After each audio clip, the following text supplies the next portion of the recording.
Olympics లో Indian young shooter మను బాకర్ కు త్రుటిలో పతకం చేజారింది.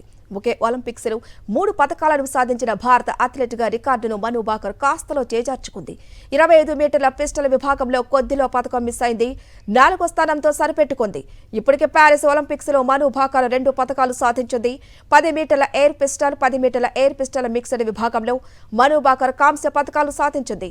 ఫైనల్లో మను బాకర్ కాస్త నెమ్మదిగా ప్రారంభించి ఆ తర్వాత పుంజుకుని 2వ స్థానానికి చేరుకుంది. అయితే ప్రత్యర్థి షూటర్ల నుంచి తీవ్ర పోటీ ఉండటంతో ఎలిమినేషన్ చివరి సిరీస్లో కేవలం 2 షాట్లను మాత్రమే కొట్టడంతో వెనుకబడిపోయింది. అదే సమయంలో హంగేరీ అథ్లెట్ కామెలీ 3 షాట్లతో థర్డ్ ప్లేస్లోకి దూసుకు వెళ్లింది. దీంతో మను బాకర్ 4వ స్థానంతో సరిపెట్టుకోవాల్సి వచ్చింది.